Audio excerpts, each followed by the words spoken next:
Hello friends, स्वागत है आपके अपने परिवार एग्जाम पीक पावर में। मेरा नाम है योगेंद्र और आज की सेशन में हम आपके लेकर आ चुके हैं ज्योग्राफी का मोस्ट इंपोर्टेंट क्वेश्चंस जो कि आपके एग्जाम में पूछे जाएंगे।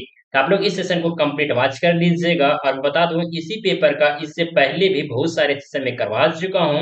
अगर उन सारे सेशन को अभी तक आप लोग नहीं देखे हैं तो इसी वीडियो के डिस्क्रिप्शन बॉक्स में चले जाइए।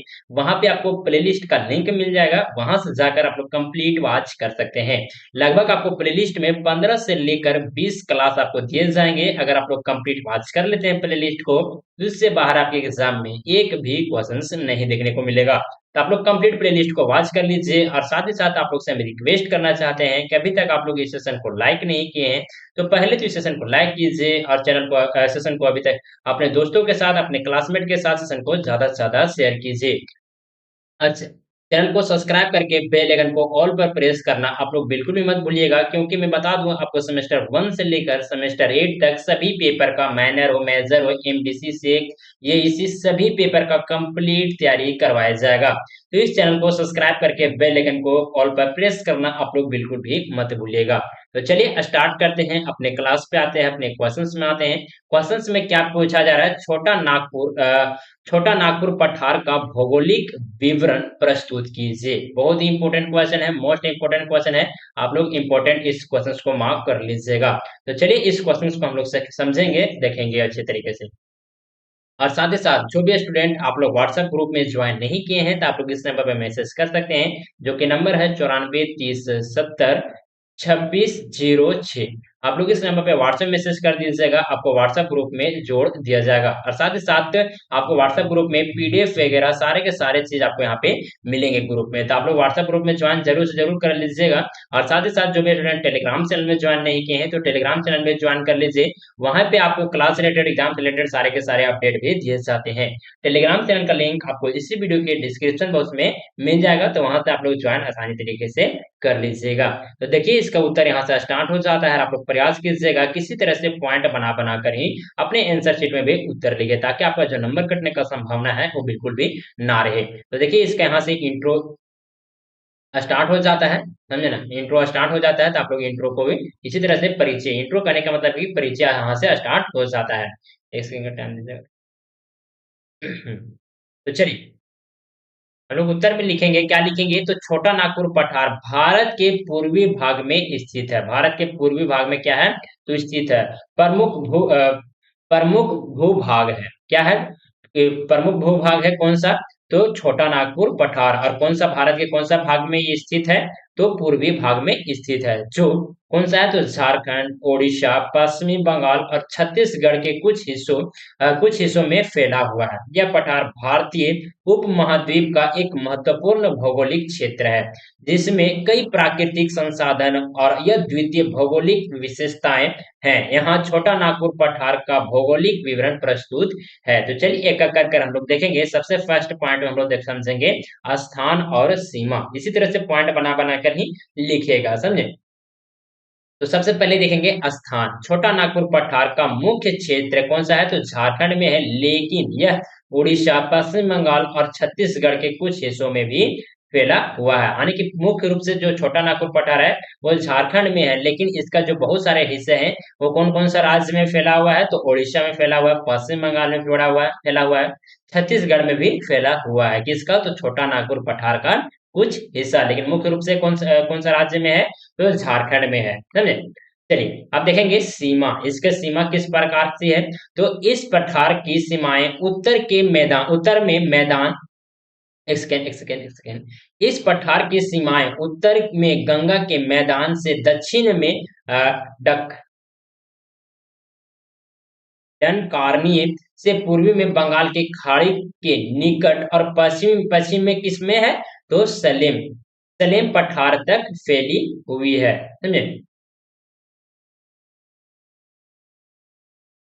अगले पॉइंट में आ जाते हैं भौगोलिक संरचना। किस प्रकार से भौगोलिक संरचना है छोटा नागपुर पठार का, तो इसे भी हम लोग देखेंगे। सबसे फर्स्ट पॉइंट में हम लोग देखेंगे इसकी ऊंचाई। छोटा नागपुर पठार की ऊंचाई लगभग 300 से 900 मीटर के बीच में है। यह एक उच्च पठार है जो मुख्य रूप से शिलाओं शिलाओं से बना है। आगे आ जाते हैं भौगोलिक गठन। भौगोलिक गठन किस प्रकार से है, तो यह पठार प्राचीन क्रेस्ट क्रेटेशियन क्रेटेशियस और प्री कैब्रियन शिलाओं से बना है। यह को कोकनी सेल, चूना पत्थर और ग्रेनाइट जैसे विभिन्न सेलें पाए जाती है। कहाँ पे, तो छोटा नागपुर पठार में। चलिए आगे आ जाते हैं जलवायु। इसकी जलवायु किस प्रकार से है, तो जलवायु प्रकार पहले हम लोग देखेंगे। यहाँ की जलवायु उष्णकटिबंधीय मूसलाधार है। क्या है, तो उष्णकटिबंधीय मूसलाधार है, जिसमें गर्मियों और बरसात का मौसम प्रमुख है। गर्मियों में तापमान 40 डिग्री सेल्सियस तक पहुंच सकता है, समझे। चलिए अगले आ जाते हैं, अगले पॉइंट आ जाता है इसका वर्षा। यहाँ पे वर्षा किस प्रकार से होता है, बारिश किस प्रकार से होता है, तो चलिए इसे भी हम लोग समझेंगे। इस क्षेत्र में वार्षिक वर्षा लगभग 1200 से 1600 मिमी होती है, जो मुख्यतः मानसून के दौरान होता है। तो चलिए आगे आ जाते हैं इसका नदियां, यानी कि छोटा नागपुर पठार में कौन कौन से नदियां पाए जाते हैं, कौन कौन से नदियों का यहाँ पे प्रवाह होता है, इसे भी हम लोग समझेंगे। छोटा नागपुर पठार से कई प्रमुख नदियां निकलती है। जैसे कि कौन सा हो जाता है, तो गंगा, जो कि क्या है, तो उत्तर में है। कृष्णा और गोदावरी, जो कि पश्चिम दिशा में है। सिंधु, जो कि पश्चिम दिशा में है। नेक्स्ट में आ जाता है कांकेर की नदियां भी यहाँ से निकलती है। चलिए अगले पॉइंट में हम लोग समझेंगे वनस्पति और जैव विविधता। छोटा नागपुर पठार का किस प्रकार से वनस्पति है, किस प्रकार से इसकी जैव विविधता है, इसे भी हम लोग समझने का प्रयास करते हैं। सबसे पहले हम लोग देखेंगे वनस्पति। छोटा नागपुर पठार में मिश्रित वन और उष्णकटिबंधीय वन पाए जाते हैं। यहाँ सागे सागौन, यानी कि सागवान भी आप लोग इसको कह सकते हैं, समझे ना, सागवान कर दीजिए। बांस और अन्य वृक्षों की प्रजातियां पाई जाती है। चलिए अगले पॉइंट में आ जाते हैं जैव विविधता किस प्रकार से होती है।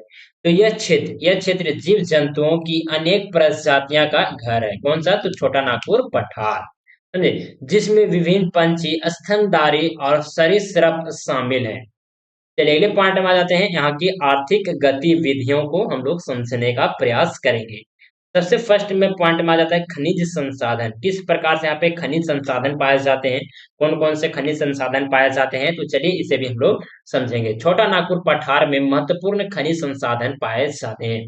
जैसे कि कौन सा आता है, कोयला हो जाएगा, लोहा हो जाएगा, सोना हो जाएगा, बॉक्साइड और अन्य धातुएं। यह क्षेत्र भारत के प्रमुख खनिज उत्पादन क्षेत्रों में से एक है। जैसे कि आप लोग झारखंड झारखंड में जानते ही होंगे, ज्यादातर छोटा नागपुर पठार जो कि झारखंड में ही है, समझे ना। तो यहाँ पे कौन कौन सा कोयला भी मिल जाता है, लोहा भी मिल जाता है, सोना बॉक्साइड वगैरह भी बहुत सारे यहाँ पे धातुएं मिलते हैं, समझे। चलिए आगे आ जाते हैं कृषि। यहाँ की कृषि भूमि उर्वर है। यहाँ की कृषि भूमि उर्वर है, जहाँ धान, गेहूं, मक्का और अन्य फसलें उगाई जाती है। चलिए अगले पॉइंट में हम लोग समझेंगे संस्कृति और ऐतिहासिक महत्व किस प्रकार से है। तो छोटा नागपुर पठार क्षेत्र में विभिन्न जनजातियां निवास करती है, जिनकी अपनी संस्कृति और पारंपरिक विशेषताएं हैं। यह क्षेत्र ऐतिहासिक स्थलों और पुरातात्विक खंडहरों से भी भरा हुआ है। तो चलिए यहाँ पॉइंट इसका एंड हो जाता है। अब लोग इस क्वेश्चन का निष्कर्ष को देखेंगे, जो कि निष्कर्ष मोस्ट इंपोर्टेंट हो जाता है। निष्कर्ष आप लोग लिखना बिल्कुल भी मत भूलिएगा अपने आंसर शीट में। और निष्कर्ष बताने से पहले जो भी स्टूडेंट हमारे व्हाट्सएप ग्रुप में ज्वाइन नहीं किए हैं, तो आप लोग इस नंबर पे मैसेज कर सकते हैं, जो कि नंबर है 94 30 70 2606। आप लोग इस नंबर पे व्हाट्सएप मैसेज के जरिए हमसे कांटेक्ट कर सकते हैं, किसी प्रकार का अगर कुछ भी डाउट वगैरह होता है तो। साथ ही साथ आपको व्हाट्सएप ग्रुप में भी ज्वाइन कर दिया जाएगा, ताकि वहां पे आपको पीडीएफ वगैरह भी आसानी तरीके से प्राप्त हो सके। और जो भी स्टूडेंट टेलीग्राम चैनल को ज्वाइन नहीं किए हैं, तो इसी वीडियो के डिस्क्रिप्शन बॉक्स में चले जाइए, वहां पे आपको टेलीग्राम चैनल का लिंक मिल जाएगा। वहां से जाकर आप लोग टेलीग्राम चैनल को ज्वाइन कीजिए, और क्लास से रिलेटेड, एग्जाम से रिलेटेड सारे के सारे अपडेट को भी आप लोग वहां से प्राप्त कर सकते हैं। तो चलिए हम लोग देखेंगे, निष्कर्ष को समझेंगे, समझे। तो छोटा नागपुर पठार एक महत्वपूर्ण भौगोलिक क्षेत्र है, जो न केवल प्राकृतिक संसाधनों से भरपूर है, बल्कि इसकी जलवायु वनस्पति और सांस्कृतिक विविधता इसे यद्वितीय कहने का मतलब है कि यूनिक स्थान बनाती है। इसके इसके आर्थिक और पर्यावरणीय महत्व के कारण यह क्षेत्र भारत की भौगोलिक पहचान में एक महत्वपूर्ण स्थान रखता है। तो चलिए, आप लोग को ये सेशन कैसा लगा? प्लीज आप लोग हमें कमेंट के माध्यम से जरूर बताने का प्रयास कीजिएगा। और अभी तक आप लोग इस सेशन को लाइक नहीं किए हैं तो पहले तो इस सेशन को लाइक कीजिए, अपने दोस्तों के साथ, अपने क्लासमेट के साथ सेशन को शेयर कीजिए, और साथ ही साथ अभी तक आप लोग इस चैनल को सब्सक्राइब करके बेल आइकन को ऑल पर प्रेस नहीं किए हैं तो जरूर चैनल को सब्सक्राइब कीजिए और बेल आइकन को ऑल पर प्रेस कर दीजिए, ताकि आने वाले जितने भी इंपॉर्टेंट क्वेश्चन हो सबसे पहले आप लोगों को नोटिफिकेशन के माध्यम से प्राप्त हो सके। अरे बता दूं आपको, सेमेस्टर 1 से लेकर सेमेस्टर 8 तक यहाँ पे कंप्लीट तैयारी करवाया जाता है, सिर्फ और सिर्फ इंपॉर्टेंट क्वेश्चंस का। तो आप लोग इस चैनल को जरूर सब्सक्राइब कर लीजिएगा और कमेंट करके अपना फीडबैक जरूर देने का काम भी कीजिएगा, समझे? तो चलिए, सेशन को यहीं पर इंडअप करते हैं। और इंडअप करने से पहले बता दूं, इसके बाद ही बहुत सारे क्वेश्चंस आपको देखने को मिलेंगे, जिस प्रकार से यहाँ पे देख सकते हैं आप लोग, यहाँ पे पीडीएफ तैयार कर लिया गया है। तो आप लोग अगर इन सारे क्वेश्चंस का अगर आप लोग सीक्वेंस वाइज क्लास करना चाहते हैं तो आप लोग इसी वीडियो के डिस्क्रिप्शन बॉक्स में चले जाइए, वहां पे आपको प्ले का लिंक मिल जाएगा, वहां से जाकर आप लोग कंप्लीट वॉच कर लेते हैं। लगभग आपको प्ले में 15 से लेकर आपको 20 क्लास दिए जाएंगे। अगर आप लोग कंप्लीट वॉच कर लेते हैं तो आपके लिए एग्जाम में इसके अलावा कुछ भी करने की जरूरत नहीं पड़ेगी। तो चलिए, सेशन को यहीं पर एंड अप करते हैं, मिलते हैं आप लोग से अगले सेशन में, तब तक के लिए जय हिंद, वंदे मातरम।